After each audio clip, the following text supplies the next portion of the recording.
Paano nga para sa sambayang Pilipino po ang ginagawa ninyo na si Digo nga, ang kaso, crimes against humanity, pagpatay.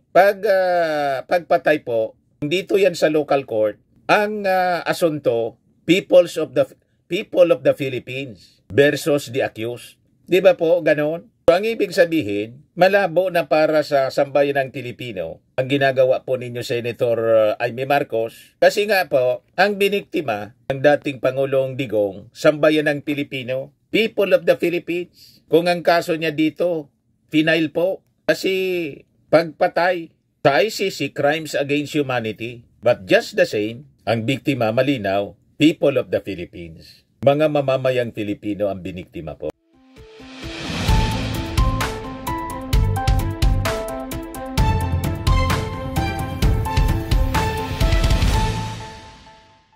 Ito naman po yung bago naming product na binibenta online. iGlow Serum Whitening po siya. Tingnan ninyo yung epekto sa aking anak na architect before and now. Yung mga inquiries po ninyo, dumiretso na lang kayo sa kanyang Facebook account, Riz Maravillas. Update ko kayo mga kababayan ng mga balita ngayon tungkol kay dating Congressman Arnie Tevez. Kasi si Topacio, yung abogado niya, may pinalabas na balita. Ito, published by abogado.ph. Nang sabi niya, yung korte ng Timor-Leste Court of Appeals grants habeas corpus petition for Tevez. So malamang itong balitang ito ni kahapon ni Topacio, fake news siguro. Kasi ngayon po, may announcement yung DOJ. Yan sabi po dito sa balita ng ngayon pa lang. Sabi sa balita ng Inquirer, Tevez deportation process ongoing, sabi po ni DOJ Secretary Remulla. Ayan nga po, may eroplano na, mga kababayan na ka-standby. Yan, sabi dyan, people of Negros Oriental, let's watch this together. This is what we have been waiting for. Justice, justice, justice. May eroplano na po. May eroplano na po na naghintay kay Tevez para ma-deport papunta rito sa Pilipinas. Pabalik dito sa Pilipinas po. And in fact, ito po yung ito yung press release ng DOJ. Ngayon pa lang, DOJ mobilizes joint team to facilitate the return of Arnolfo Tevez Jr. following Timor-Leste deportation order. Ipinag-utos na po ng mga authorities sa Timor-Leste, sa East Timor, ang deportation po ni Tevez. Sabi dito, the DOJ welcomes the firm and decisive action taken by the government of Timor-Leste in ordering the administrative deportation of Filipino national Arnolfo Tevez Jr., who is facing multiple criminal charges in the Philippines, including those for murder, frustrated murder, and murder among them, the assassination of Negros Oriental Governor Roel Digamo. Based on the official deportation documents released by the Ministry of Interior of Timor-Leste, and in the light of the strong pronouncement issued by the spokesperson of the government of Timor-Leste, the DOJ has mobilized a joint team composed of representatives from the DOJ, the Bureau of Immigration, and the National Bureau of Investigation to coordinate closely with the Timorese authorities and assist in the safe, secure, and lawful repatriation of Mr. Tevez back to the Philippines. Isa na sila, mga kababayan, na nahulog. Kaya tingin ko, mga kababayan, ninenervyos na si Ninenervyos na si Atty. Harry Roque. Siyang susunod. Once dininay yung kanyang asylum application sa Netherlands, nasa paniwala natin, tulad ng paniwala ng ating mga authorities, i-deny. Matutuldo ka na ang pagyayabang ni Atty. Harry Roque. Sabihin ninyo ngayon na ang administrasyon ng ating Pangulong Bongbong at ang ating Pangulo mismo, weak leader, lame duck. Yan ang bukang bibig ng mga DDS tapos mga dilawan. After the election daw, yung ating Pangulo, lame duck leader. At pinag-usapan ngayon mga kababayan, ang possible acquittal ni Sara sa Senado sa impeachment trial. O kung hindi, ang sabi, baka daw hindi na matuloy yung impeachment. Kasi niya, yung ating Pangulo, ayaw man sa impeachment, ayaw ng ating Pangulo. Pero gusto ni Sandro Marcos pumirma. At the majority of the Congress, the super majority. At malamang sa presentation ng mga ebidensya, mamilipit po si Sara at magbago ang posisyon ng mga perceived allies ni Sara Duterte sa Senado.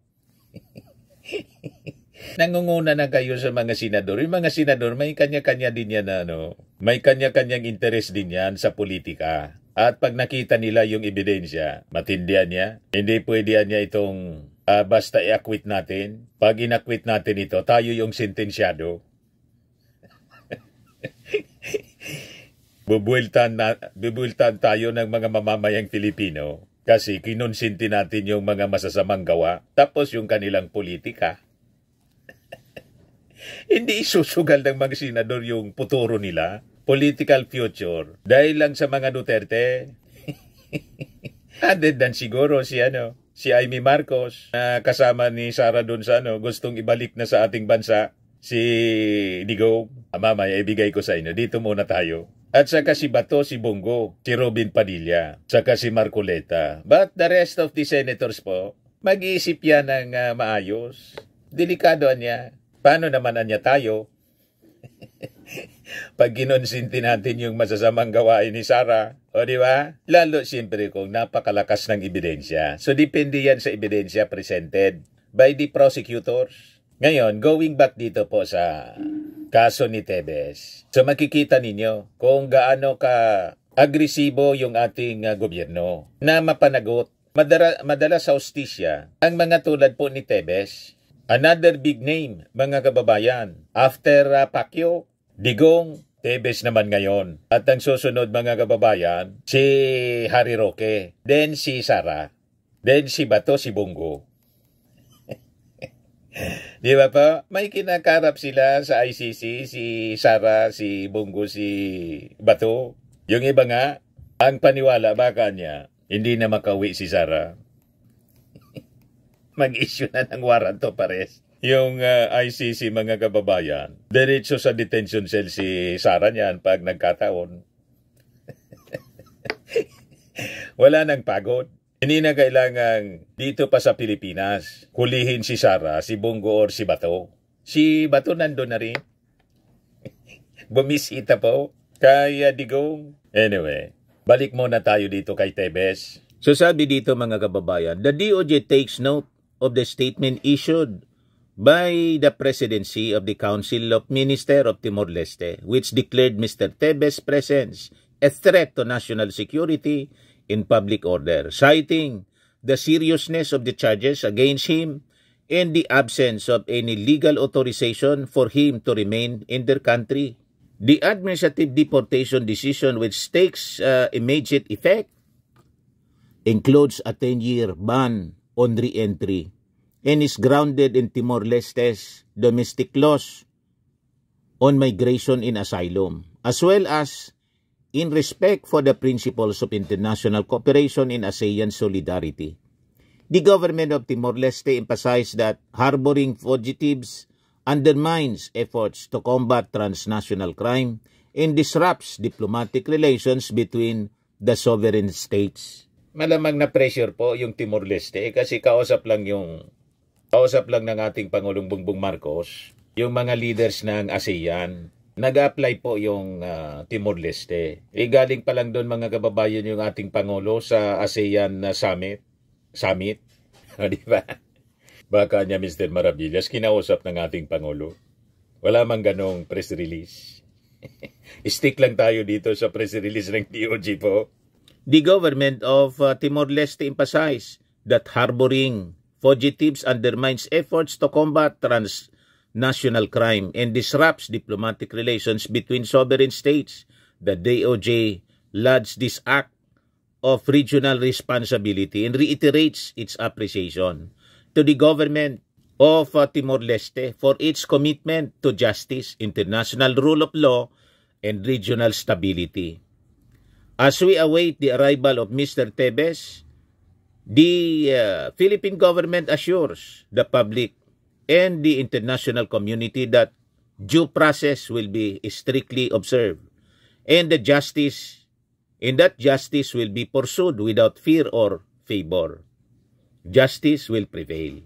Yan yung press release po ng Department of Justice.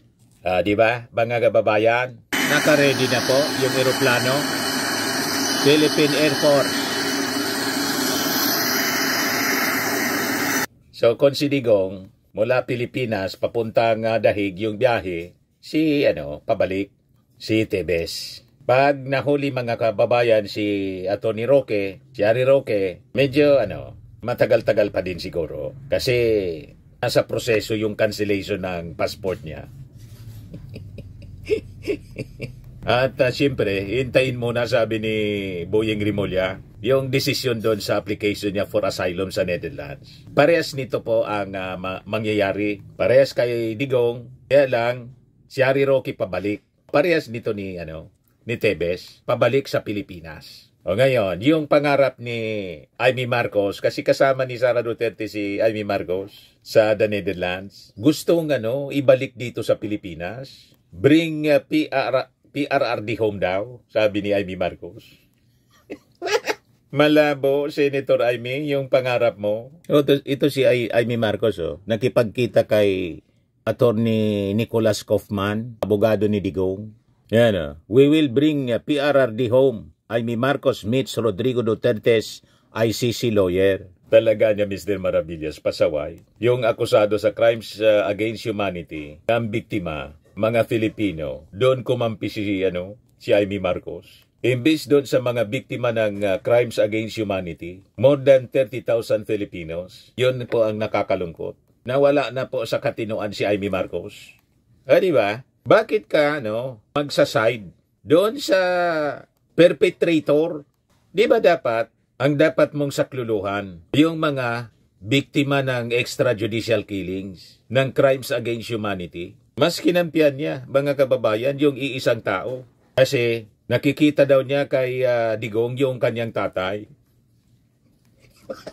Ganun katindi po ang pagkasira ng pag-iisip ni Amy Marcos. Yung kinakampihan niya po na dating presidente, yung anak na vice-presidente, gustong ipahukay yung kanyang tatay, dinisrespect at ipatapon sa West Philippine Sea. Yung kanyang kapatid na presidente pinagbantaan, pati si Lisa Marcos at si Martin Romualdez. Doon pa rin siya kumampi. Kay Sara pa rin siya kumampi. May post pa siya,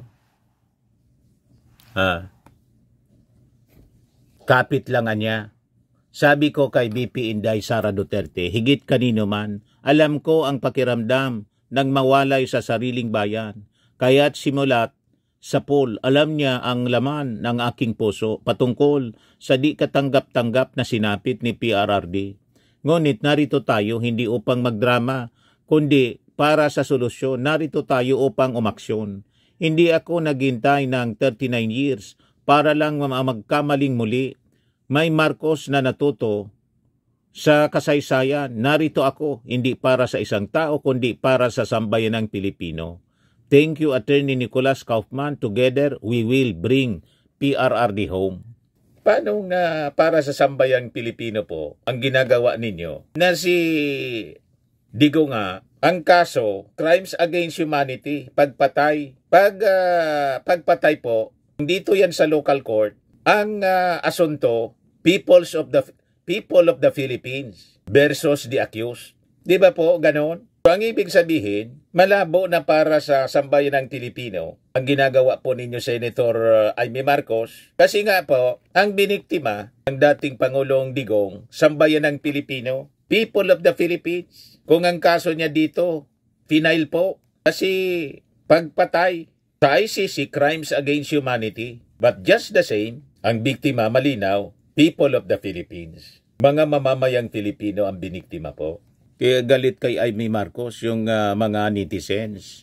Sabi ni Glenn Torres Remo, magpaiwan ka na rin dyan at hindi ka namin kailangan dito at lalong hindi namin kailangan ng traidor sa bayan.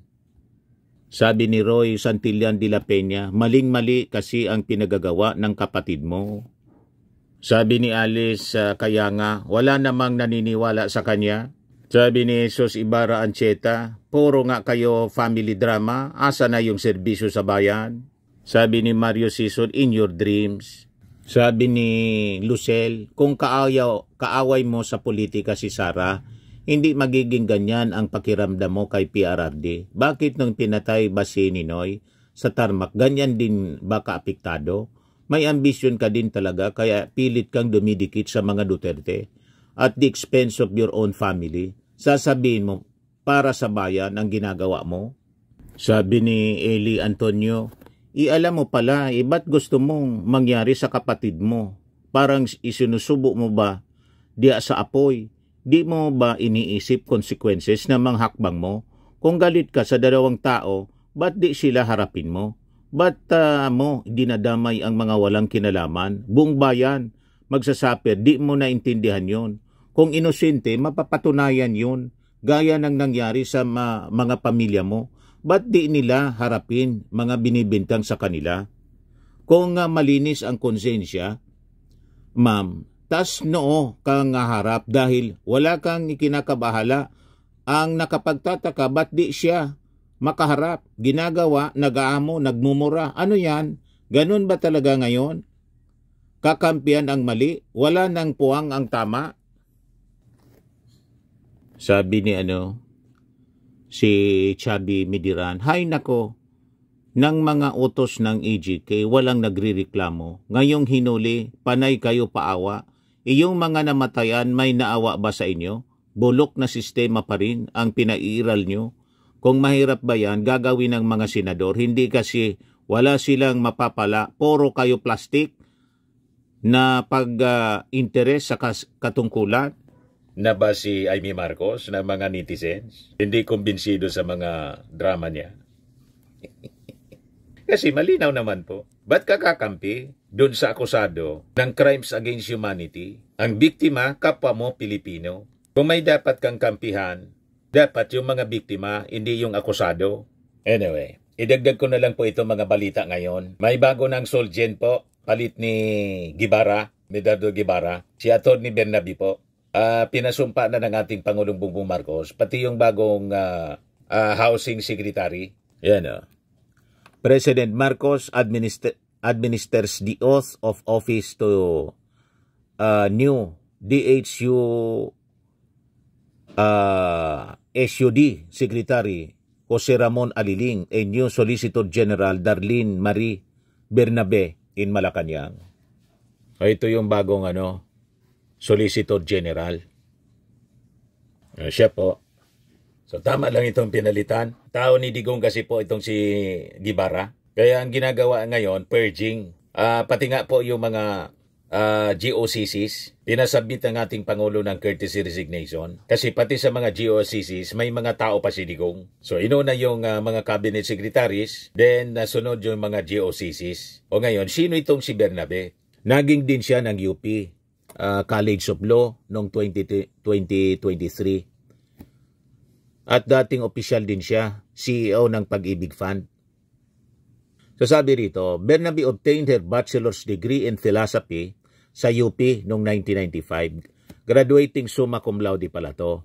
And class valedictorian. She obtained her law degree from UP Law noong 1999. Graduating salutatorian. So prior sa kanyang appointment as Solicitor General, she was among the contenders interviewed by the Judicial and Bar Council earlier this month for the replacement of Supreme Court Associate Justice Mario Lopez na mag-retire po sa June 4, 2025. At itong ating programa mga kababayan, atid sa inyo nitong ating mga sponsors.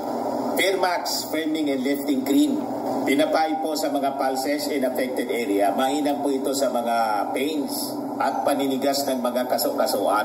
Ito sa mukha naman yung application, anti-aging, Automax po siya. Ito ay Glow 60 mga kababayan. Whitening po siya. Made in South Korea. Ito naman po, Ningxia Red Mix Fruit Drink. Gawa po siya sa goji berry. May anti-cancer properties po siya. At sa mga nagana po ng malinis and spacious fitness gym, pumunta lang po kayo sa aming Colossal Fitness Gym. May Grab ka rental din po kami. At bills payment po sa aming office. At saka sa mga mahilig po sa mga imported bags, manood po kayo sa live selling ni Madam Aileen Rosales sa kanyang Aileen Closet po. Pati mga shoes, ito yung kanya po. Ito yung kanyang page. Kita ninyo, napakagandang mga online selling po siya. Si Madam Aileen Rosales. At cellphone number niya po, 773-798-7816.